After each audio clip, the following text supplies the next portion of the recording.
ধন্যবাদ ডক্টর মামুন। বিসমিল্লাহির রহমান রহিম।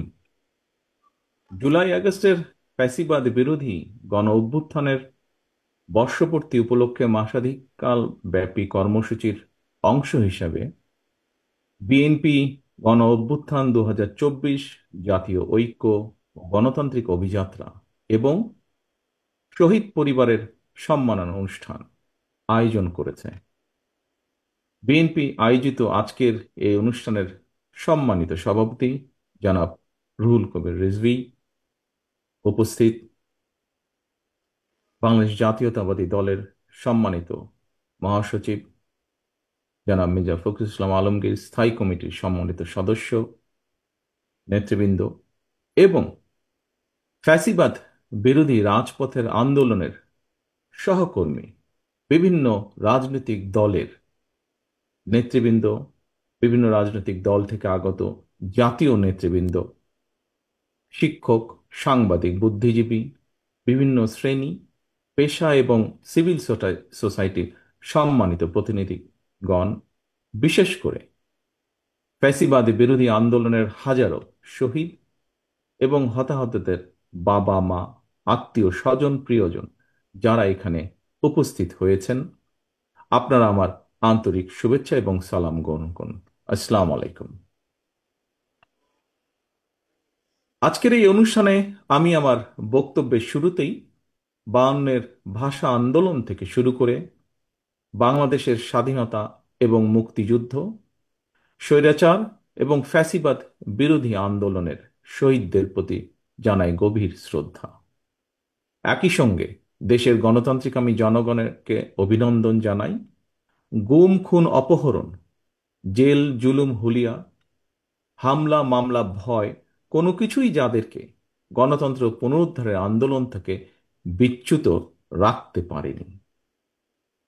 শহীদ পরিবারের সম্মানিত সদস্যবৃন্দ, 2024 সালের 5ই আগস্ট ফ্যাসিস্ট পলায়নের পরক্ষণে আমার দেওয়া প্রথম বক্তব্যে আমি শহীদ পরিবারের মায়েদের এবং সন্তান স্বজনদের প্রতি গভীর শ্রদ্ধা জানিয়ে কয়েকটি কথা বলেছিলাম। ফ্যাসিস্ট পতনের বছর পূর্তি এই অনুষ্ঠানে শহীদ পরিবারের সদস্যদের সম্মানে আমি আবারও খুব সংক্ষেপে আমার 5ই আগস্টের দেওয়া 1 বছর আগের সেই বক্তব্যটির দু একটি কথা উল্লেখ করতে চাই। সেদিন আমি বলেছিলাম, গণ অভ্যুত্থানে যারা তাদের প্রিয় সন্তান হারিয়েছেন, বিজয়ের ঐতিহাসিক এই মুহূর্তে আমি সেই সব মায়েদের প্রতি বিনম্র শ্রদ্ধা জানাই।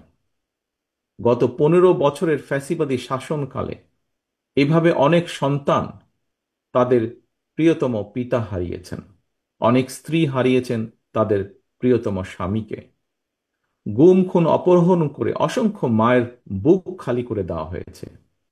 আপনাদের সন্তান স্বজনদের শহীদী মৃত্যু আর ত্যাগ তিতিক্ষায় 5ই আগস্ট আরেকটি বিজয় দেখেছে বাংলাদেশ।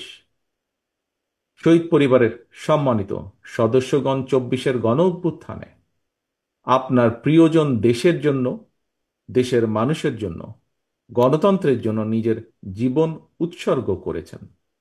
একজন শহীদ শুধু আপনার স্বজন নন, তিনি জাতির গৌরব, তিনি মুক্তিকামী মানুষের প্রেরণা। সুতরাং আপনাদের স্বজন হারানোর বেদনা, আপনাদের সহ্য শক্তি, সংগ্রাম এবং সাহসের প্রতি গণতান্ত্রিকামী জনগণের পক্ষ থেকে আবারও জানাই গভীর শ্রদ্ধা ও কৃতজ্ঞতা। শহীদ পরিবারের সম্মানিত মায়েরা এবং প্রিয় ভাই ও বোনেরা, আজ আপনাদের সামনে আমি এবং আমরা সবাই আবারও একটি প্রত্যয় ব্যক্ত করতে চাই। 1971 সালে বাংলাদেশের স্বাধীনতা অর্জনের যুদ্ধে শহীদ মুক্তিযোদ্ধাদেরকে যেমন বাংলাদেশ ভোলেনি, 2024 সালে দেশ এবং জনগণের স্বাধীনতা রক্ষার যুদ্ধে বীর শহীদদেরকেও বাংলাদেশ কখনোই ভুলবে না। জনগণের রায় বিএনপি রাষ্ট্র পরিচালনার দায়িত্ব পেলে শহীদদের প্রতি শ্রদ্ধা জানিয়ে দেশের বিভিন্ন স্থাপনা, সড়ক কিংবা গুরুত্বপূর্ণ প্রতিষ্ঠানের নামকরণের ইচ্ছে আমাদের আছে।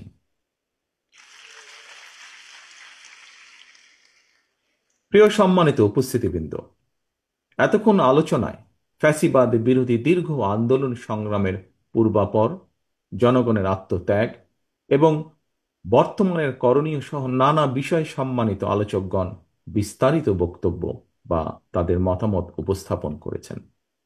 আলোচকদের বক্তব্যে যে সকল বিষয় উঠে এসেছে সেসব বক্তব্য আমি পুনরুল্লেখ করতে চাই না। তবে দেশ এবং জনগণের স্বার্থে যারা বিভিন্নভাবে আত্মত্যাগ করেছেন, তাদের কাঙ্ক্ষিত বাংলাদেশ গড়ার লক্ষ্যে একজন রাজনৈতিক কর্মী হিসাবে আমি শুধু আমাদের কিছু ভাবনা এবং পরিকল্পনা আপনাদের সামনে এবং আপনাদের মাধ্যমে বাংলাদেশের জনগণের সামনে তুলে ধরতে চাই সংক্ষেপে।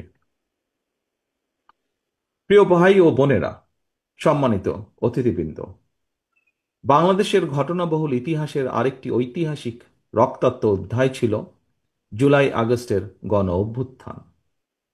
দীর্ঘ দেড় দশকেরও বেশি সময় ধরে দেশ এবং জনগণের উপর চেপে বসা ফ্যাসিবাদ বিরোধী এই আন্দোলনে অসংখ্য মানুষ শহীদ হয়েছেন। গুম, গুম, খুন, অপহরণ, নির্যাতনের, নিপীড়নের হামলার শিকার হয়েছেন বহু মানুষ। ফ্যাসিবাদী শাসন শোষণে বিগত দেড় দশকের গুম, খুন, অপহরণের তালিকা অনেক দীর্ঘ। শুধুমাত্র জুলাই আগস্ট আন্দোলনেই বিএনপির কমপক্ষে 422 জন সহ বিভিন্ন শ্রেণী পেশা মানুষ, ছাত্র জনতা, কৃষক, শ্রমিক, গার্মেন্টস কর্মী, নারী, শিশু এবং ফ্যাসিবাদ বিরোধী আন্দোলনে থাকা রাজপথের রাজনৈতিক দলগুলোর নেতাকর্মী সহ কমপক্ষে 1,500-এরও বেশি মানুষ শহীদ হয়েছেন। আহত হয়েছেন কমপক্ষে 30,000-এর মতন মানুষ। এর মধ্যে চোখ কিংবা হাত পা অঙ্গ প্রত্যঙ্গ হারিয়ে 1,000-এরও বেশি মানুষ চিরতরে অন্ধত্ব কিংবা পঙ্গুত্ব বরণ করেছেন। মাত্র 36 দিনেই 4 বছরের শিশু আব্দুল আহাদ, 6 বছরের শিশু রিয়া গোপ সহ কমপক্ষে 136 জনের বেশি শিশু শহীদ হয়েছেন। এমন নৃশংস বর্বরতা ছিল অকল্পনীয়। সম্মানিত উপস্থিতিবৃন্দ, 71-এর স্বাধীন বাংলাদেশ, 75-এর 7ই নভেম্বরের আধিপত্য বিরোধী তাবেদার মুক্ত বাংলাদেশ, 90-এর স্বৈরাচার বিরোধী বাংলাদেশ এবং 2024-এর ফ্যাসিবাদ বিরোধী বাংলাদেশ। বাংলাদেশের ইতিহাসের প্রতিটি অধ্যায়ে এভাবেই শহীদ আবু সাইদ, ওয়াসিম, মুগ্ধের মতন হাজারো লাখো মানুষ অকাতরে জীবন দিয়েছেন, হতাহত হচ্ছেন আরো বহু। আমাদের প্রশ্ন, সকলের প্রশ্ন, মানুষ কি এভাবেই জীবন দিতে থাকবে তাহলে? এই মানুষগুলো কিন্তু কানাডার বেগম পাড়ায় অথবা মালয়েশিয়ায় সেকেন্ড হোম কিংবা সুইস ব্যাংকে অ্যাকাউন্ট খোলার দাবিতে কিন্তু আন্দোলন করেনি। তাদের দাবি ছিল রাষ্ট্র এবং সমাজে গণতন্ত্র এবং মানুষের অধিকার প্রতিষ্ঠা। সম্মানিত অতিথিবৃন্দ, বর্তমানে ফ্যাসিবাদ মুক্ত পরিবেশে জনগণের সামনে একটি আধুনিক প্রত্যাশিত গণতান্ত্রিক বাংলাদেশ গঠনের সুযোগ তৈরি হয়েছে। বর্তমান প্রতিযোগিতামূলক বিশ্বে যোগ্যতা এবং সম্মানের সঙ্গে টিকে থাকতে হলে অবশ্যই আমাদেরকে এই সুযোগ কাজে লাগাতে হবে। আরো একবারের জন্য ভুল করা চলবে না। সুতরাং জনগণের বাংলাদেশে জনগণের সরাসরি ভোটে জনগণের প্রতি জবাবদিহিমূলক নির্বাচিত গণতান্ত্রিক সরকার প্রতিষ্ঠা করে লাখো শহীদের কাঙ্ক্ষিত একটি ইনসাফ ভিত্তিক গণতান্ত্রিক মানবিক বাংলাদেশ গড়ার মধ্য দিয়েই শহীদদের প্রতি আমাদের ঋণ পরিশোধের এখনই সময়।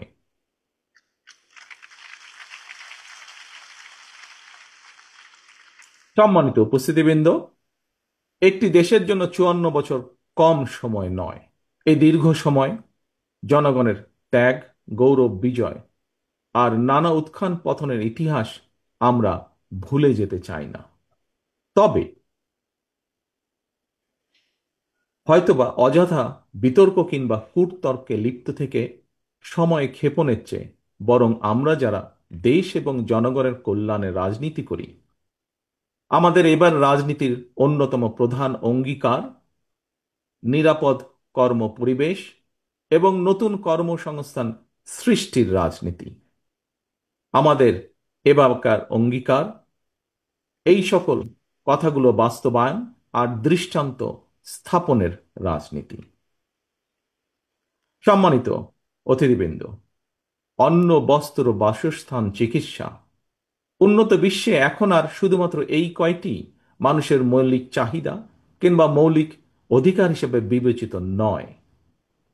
বিশ্বের অগ্রগতির সঙ্গে সঙ্গে আরো অনেকগুলো গুরুত্বপূর্ণ বিষয় এই তালিকায় অন্তর্ভুক্ত হয়েছে: জননিরাপত্তা, জন অধিকার, বাক ও ব্যক্তি স্বাধীনতা, সম ও ন্যায্য অধিকার, পরিবেশ সুরক্ষা, জলবায়ু পরিবর্তনের প্রভাব।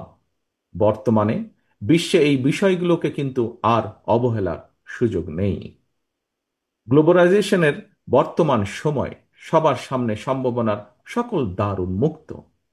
জনগণ যাতে সকল সম্ভাবনাকে নিজেদের পক্ষে কাজে লাগিয়ে এবং লাগাতে পারে, রাজনীতিবিদ হিসেবে আমাদের অন্যতম প্রধানতম কর্তব্য হচ্ছে বিশেষ করে দেশের তরুণ জনশক্তিকে বা জনগোষ্ঠীকে দক্ষ জনশক্তি হিসেবে উপযুক্ত করে গড়ে তোলা। একই সঙ্গে রাষ্ট্র এবং সমাজে গণতন্ত্র এবং আইনের শাসন নিশ্চিত রাখা। সম্মানিত উপস্থিতিবৃন্দ, দেশের জনসংখ্যাকে দক্ষ জনশক্তি হিসেবে গড়ে তুলতে পারলে এই জনসংখ্যায় জনসম্পদে রূপান্তরিত হবে। এই জনসম্পদই মাধ্যমেই উন্নত বিশ্বে সামনে দৃষ্টান্ত হয়ে উঠতে পারে আমাদের প্রিয় মাতৃভূমি, প্রিয় বাংলাদেশ। এটি শুধু কথার কথা নয়, বরং আমরা যদি ডেমোগ্রাফিক ডিভিডেন্ডের দৃষ্টিকোণ থেকে বিচার করি, তাহলে আমাদের জনসংখ্যাকে জনসম্পদে রূপান্তর করার সকল সুযোগ এবং সম্ভাবনা আমাদের সামনেই বিদ্যমান। এখন শুধু প্রয়োজন সুষ্ঠু নীতিমালা প্রণয়ন এবং বাস্তবায়ন। এবং সেই লক্ষ্যকেই সামনে রেখেই ফ্যাসিবাদ বিরোধী আন্দোলনে আমাদের রাজপথের সহযোগী গণতন্ত্রের পক্ষের রাজনৈতিক দলগুলোর সঙ্গে পরামর্শ করে বিএনপি ৩১ দফা কর্মসূচি প্রণয়ন করেছে। আসন্ন জাতীয় নির্বাচনে বিএনপি জনগণের রাষ্ট্র পরিচালনার দায়িত্ব পেলে জাতীয় সরকার গঠন করে দেশ এবং জনগণের উন্নয়নের প্রতিটি কর্মসূচির বাস্তবায়নের সর্বোচ্চ উদ্যোগ এবং প্রচেষ্টা গ্রহণ করবে। সম্মানিত উপস্থিতিবৃন্দ, একটি দুর্নীতিমুক্ত, নিরাপদ, মানবিক, গণতান্ত্রিক বাংলাদেশ প্রতিষ্ঠার সুমহান লক্ষ্যে দেশের গণতান্ত্রিকামী প্রতিটি ব্যক্তি ও প্রতিষ্ঠান, প্রতিটি রাজনৈতিক দল ঐক্যবদ্ধ। প্রতিটি রাজনৈতিক দলের নিজস্ব দৃষ্টিভঙ্গি এবং কর্মসূচিগত পার্থক্যের কারণে কোনো কোনো ইস্যুতে ফ্যাসিবাদ বিরোধী রাজনৈতিক দলগুলোর মধ্যে অনৈক্য মনে হলেও আমি দৃঢ়ভাবে বিশ্বাস করি জাতীয় স্বার্থে আমরা সবাই এক। হাজারো শহীদের রত্নস্নাত রাজপথে ফ্যাসিবাদ বিরোধী এই জাতীয় ঐক্য গড়ে উঠেছে। ৫ই আগস্ট এর জ্বলন্ত উদাহরণ। প্রত্যেকটি ইস্যুতে প্রতিটি রাজনৈতিক দলের ঐক্যমত হওয়া জরুরি নয়, তবে অবশ্যই জাতীয় ইস্যুতে জাতীয় স্বার্থে ঐক্যমত থাকাটাই সবচেয়ে বেশি জরুরি। এটি গণতন্ত্রের সৌন্দর্য। আগামী দিনে আর কোনো অপশক্তি যাতে বাংলাদেশকে তাবেদার রাষ্ট্রে পরিণত করার দুঃসাহস না দেখায়, সংবিধান লঙ্ঘনকারী পতিত পরাজিত পলাতক তাবেদার অপশক্তি যাতে আর মাথাছাড়া দিয়ে উঠতে না পারে, দেশ এবং জনগণের স্বার্থের বিরুদ্ধে আর কেউ যাতে অপতৎপরতা চালাতে না পারে, আমি দৃঢ়ভাবে বিশ্বাস করি, আমাদের দল বিএনপি বিশ্বাস করে, এইসব বিষয় ফ্যাসিবাদী বিরোধী জাতীয় ঐক্য অটুট রয়েছে, ভবিষ্যতেও তা অটুট থাকবে ইনশাল্লাহ। সম্মানিত অতিথিবৃন্দ, আমি এবং আমার দল বিএনপি আমরা দেশে গণতান্ত্রিক রাজনৈতিক বিধি ব্যবস্থাকে এমন একটি চিরস্থায়ী ভিত্তির উপরে প্রতিষ্ঠিত করতে চাই, যেখানে রাজনৈতিক দল এবং সরকারের সকল রাজনৈতিক ক্ষমতার নিয়ন্ত্রক থাকবে জনগণ। জনগণই তাদের রাজনৈতিক ক্ষমতা প্রয়োগ করে স্থানীয় সরকার থেকে কেন্দ্রীয় সরকার প্রতিটি পর্যায়ের প্রতিনিধি নির্বাচন করবে। জনগণের নির্বাচিত সরকার জনপ্রত্যাশা পূরণে ব্যর্থ হলে নির্ধারিত মেয়াদের পর সেই সরকার পরিবর্তনের ক্ষমতাও জনগণের হাতে থাকবে। জনগণের রাজনৈতিক ক্ষমতায়ন নিশ্চিত করে এভাবে জনপ্রতিনিধিদেরকে জনগণের মুখাপেক্ষী করে দেওয়া গেলে রাষ্ট্র এবং রাজনীতিতে দুর্নীতি এবং দুর্বার্তনের প্রবণতা কমে আসবে বলে আমি দৃঢ়ভাবে বিশ্বাস করি। সম্মানিত অতিথিবৃন্দ, ফ্যাসিবাদের পতনের পর রাষ্ট্র পরিচালনার দায়িত্ব নেওয়া অন্তর্বর্তীকালীন সরকার জনগণের বাংলাদেশে জনগণের সরাসরি ভোটে জনগণের কাছে জবাবদিহিমূলক সরকার প্রতিষ্ঠার জন্য জাতীয় নির্বাচন অনুষ্ঠানের লক্ষ্যে সক্রিয় রয়েছে। একই সঙ্গে রাষ্ট্র ও রাজনীতির সংস্কার কার্যক্রমের পাশাপাশি বিতাড়িত ফ্যাসিস্ট বিচার কার্যক্রমও শুরু করেছে। রাষ্ট্র এবং রাজনীতিতে সংস্কার এবং বিচার কার্যক্রম চলমান প্রক্রিয়া। রাষ্ট্র এবং সমাজে গণতন্ত্র এবং আইনের শাসন নিশ্চিত রাখার স্বার্থে জনরায় নির্বাচিত ভবিষ্যৎ গণতান্ত্রিক সরকারও অন্তর্বর্তীকালীন সরকারের শুরু করা কার্যক্রম অব্যাহত রাখবে আমি দৃঢ়ভাবে বিশ্বাস করি। সুতরাং একটি ইস্যুকে আরেকটি ইস্যুর সঙ্গে শর্তের বেড়াজালে আবদ্ধ না করে ফেলা যৌক্তিক বলে গণতান্ত্রিক আমি জনগণ বিশ্বাস করে বা মনে করে। প্রিয় রাজনৈতিক নেতৃবৃন্দ, প্রিয় রাজনৈতিক সহকর্মীবৃন্দ, অন্তর্বর্তীকালীন সরকারের সংস্কার কার্যক্রমে বিভিন্ন রাজনৈতিক দল চিন্তাভাবনা করেই সংস্কার প্রস্তাব দিয়েছেন। আমি দৃঢ়ভাবে বিশ্বাস করি দেশ এবং জনগণের কল্যাণে প্রতিটি রাজনৈতিক দলই যার যার বিবেচনায় উত্তম প্রস্তাবটাই উপস্থাপন করেছেন। তবে প্রস্তাব ভালো হলেও সকল প্রস্তাব বাংলাদেশের প্রেক্ষাপটে বা বর্তমান প্রেক্ষাপটে বাংলাদেশের জন্য উপযোগী কিনা সেটি বিবেচনা করার জন্য আপনাদেরকে আমি বিনীত আহ্বান জানাব।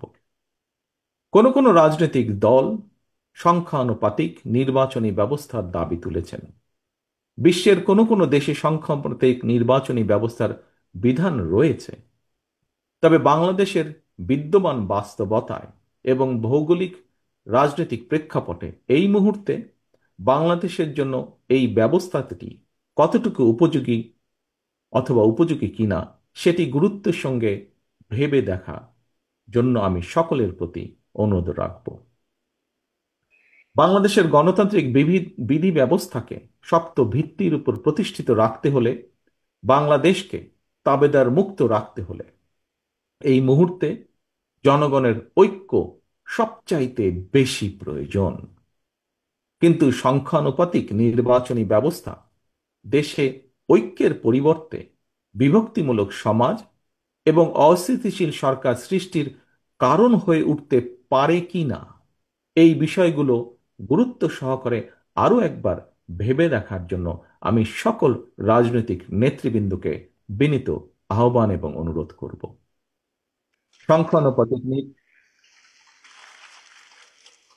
সংখ্যানুপাতিক নির্বাচনী ব্যবস্থার আড়ালে পুনরায় দেশের রাজনীতিতে নিজেদের অজান্তেই পতিত পরাজিত পলাতক ফ্যাসিস্ট অপশক্তির পুনর্বাসনের পথ সুগম করে দেওয়া হচ্ছে কিনা এই বিষয়টিও আমাদের প্রত্যেকের অত্যন্ত সিরিয়াসলি ভাবা দরকার। আমি মনে করি আমি মনে করি নিত্য নতুন ইস্যু যদি আমরা সামনে নিয়ে আসতে থাকি, এর সুযোগে ষড়যন্ত্রকারীরা আবারও মাথা চাড়া দেওয়ার সুযোগ পাবে। গণতান্ত্রিক রাজনৈতিক দলের প্রিয় সহকর্মীবৃন্দ, অন্তর্বর্তীকালীন সরকারের পক্ষে জনগণের প্রতিদিনের সমস্যা সমাধান লাঘব করা সম্ভব নয়। জনগণের সমস্যা সম্ভাবনার কথা তাদের কাছে পৌঁছানোরও তেমন কোনো মাধ্যম নেই রাজনৈতিক দলগুলোর যেমন থাকে। সুতরাং সংস্কারের ইস্যু নিয়ে আমরা যদি অন্তর্বর্তীকালীন সরকারকে ব্যস্ত রাখি, তাহলে হয়তো বা সেটি জনগণকে তাদের রাজনৈতিক এবং অর্থনৈতিক অধিকার থেকে বঞ্চিত রাখতে পারে। যেসব বীর সন্তানেরা বাংলাদেশের জন্য অকাতরে জীবন বিলিয়ে দিয়েছেন, যেসব মানুষগুলো চোখ হারিয়ে চিরতরে অন্ধ হয়ে গিয়েছেন, হাত পা অঙ্গ প্রত্যঙ্গ হারিয়ে পঙ্গুত্ব বরণ করেছেন, মাসের পর মাস বাধ্য হয়ে হাসপাতালে চিকিৎসাধীন রয়েছেন, তাদের এই আত্মত্যাগকে বিবেচনায় নিয়ে আমি বিএনপি সহ বাংলাদেশের প্রতিটি গণতান্ত্রিক রাজনৈতিক দলের নেতা কর্মী এবং সমর্থক শুভাকাঙ্ক্ষীদের দৃষ্টি আকর্ষণ করে একটি আহ্বান জানিয়ে বলতে চাই, আসুন আমরা যিনি যার ইচ্ছা মতন শর্তের তালিকা না বাড়িয়ে শহীদদের চেতনায় বাংলাদেশকে উপলব্ধি করি। চোখ হারানো যোদ্ধার অন্তর্দৃষ্টি দিয়ে বাংলাদেশকে দেখার চেষ্টা করি। চিকিৎসাধীন এবং আহতদের আর্তনাদের সঙ্গে একত্রিত হয়ে শহীদদের আকাঙ্ক্ষার আলোয় বাংলাদেশকে আমরা গড়ে তুলি। প্রিয় সম্মানিত অতিথিবৃন্দ, প্রিয় উপস্থিতিবৃন্দ, রাজনৈতিক আমন্ত্রিত নেতৃবৃন্দ, প্রতিশোধ প্রতিহিংসা নয়, শহীদদের কাঙ্ক্ষিত বাংলাদেশ প্রতিষ্ঠার জন্য শুরু হোক আলোর প্রতিযোগিতা, শুরু হোক ভালোর প্রতিযোগিতা। ফ্যাসিবাদদের অন্ধকার থেকে মুক্ত হয়ে গণতন্ত্রের আলোয় ফিরুক বাংলাদেশ। আমি আবারও আল্লাহর দরবারে সকল শহীদদের আত্মার মাগফিরাত কামনা করছি, চিকিৎসাধীন এবং আহতদের দ্রুত আরোগ্য কামনা করছি। গণ অভ্যুত্থানের বছর পূর্তির মাসব্যাপী অনুষ্ঠানের আজ শুভ উদ্বোধন হলো। মাসব্যাপী মাসব্যাপী আমাদের আরো কর্মসূচি রয়েছে। এই সকল কর্মসূচিগুলো সুন্দরভাবে সফলভাবে অনুষ্ঠিত হোক সেই কামনা করে অনুষ্ঠানের উদ্বোধন ঘোষণা করছি। একই সাথে আজকের প্রথম দিনের এই অনুষ্ঠান সফল করার জন্য যারা কষ্ট করেছেন, এই আয়োজকদের সকলকে, আজকের এই অনুষ্ঠানের বা এই কমিটির যে আহ্বায়ক আছেন তাকে সহ প্রত্যেকটি কর্মী যারা কষ্ট করেছেন, যারা সফল করেছেন, ঘরের ভেতরে এবং ঘরের বাইরে প্রতিটি মানুষকে আমি জানাই আন্তরিক ধন্যবাদ। সকলের সুস্বাস্থ্য কামনা করে আমাদের প্রত্যাশিত বাংলাদেশ গড়ে তোলার প্রত্যাশা রেখে সকলের কাছে বিদায় নিয়ে আমার বক্তব্য শেষ করছি। আল্লাহ হাফেজ। বাংলাদেশ জিন্দাবাদ। বাংলাদেশ জাতীয়তাবাদী দল জিন্দাবাদ।